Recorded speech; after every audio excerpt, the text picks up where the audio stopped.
Did Jesus steal David's vinegar? Find out. Hi, Jason here from Spiritualbabies.net. You've joined us for another episode of Two Witnesses, a series in which we look at the Christian text and the parts that are borrowed from the Tanakh and compare the two to see if the Christian use of the words measures up with the original context. This series is based on the content of a book called Two Witnesses. With the author's permission, we're very grateful for that. You can buy the book on Amazon. There's a link down in the description underneath this video. And today we are looking at John 19:28. After this, Jesus, knowing that all things were now accomplished, that the scripture might be fulfilled, saith, I thirst. Now there was set a vessel full of vinegar, and they filled a sponge with vinegar, and put it upon hyssop, and put it in his mouth. When Jesus therefore had received the vinegar, he said, It is finished. He bowed his head and gave up the ghost. So we've got the classic picture of Jesus on the cross, and the Roman soldier is offering him some wine vinegar, which in itself is a bit odd. Something like 100,000 Jews died in the same way Jesus died. It's unlikely that Romans tried to prolong their life. So Jesus is on the cross and he sees this vinegar, and something in his mind thinks that this is a way of fulfilling a prophecy. But what prophecy? Was it a prophecy? And what was the point of this passage being included in the gospel? Psalm 69:21. They gave me also gall for my meat, and in my thirst they gave me vinegar to drink. Psalm 69 is a psalm of David. David wrote this psalm. David was not a prophet. This is not a prophetic psalm.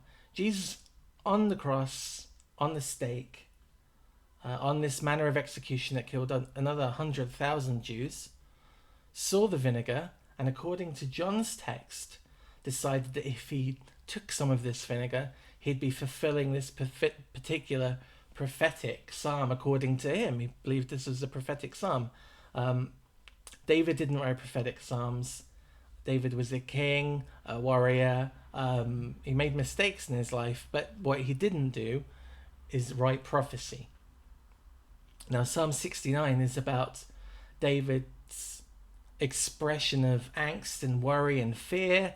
Many of his psalms are cries to the Creator to save him, or to thank him for saving him, or to say that he's not worthy of being saved, but he still calls on his Creator, because who else can you call on? This is a great example of cherry picking. Now, if I read this again, we'll see why it's cherry picking. Psalm 69:21.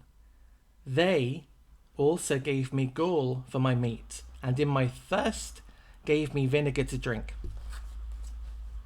Now, if this was a prophetic psalm, if David, we'll go with it, if David wrote prophecy, and if the psalms were prophetic, then Jesus would have had gall for meat, right?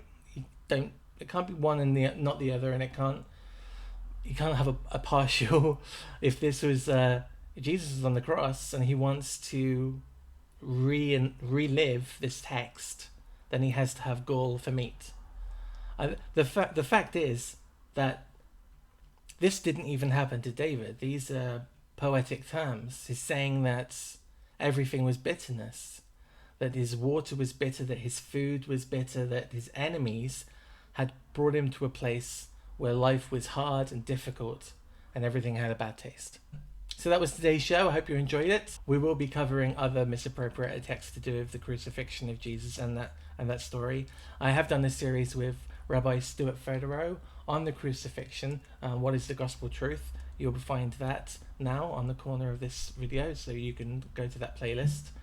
We cover a lot of those. There's like 3 of those shows, and we cover an awful lot of the mistakes that are in the Gospels, so you can go and check that out. Otherwise, thanks for watching. Don't forget to like this video and share it with your friends, and please subscribe to the channel. And if you want to support me and the work I do, head over to spiritualbabies.net. There's a little button and you can throw me a donation, maybe enough to buy me a cup of coffee and keep me awake. I'm very grateful for all your support so far. We'll see you all very soon. Bye-bye.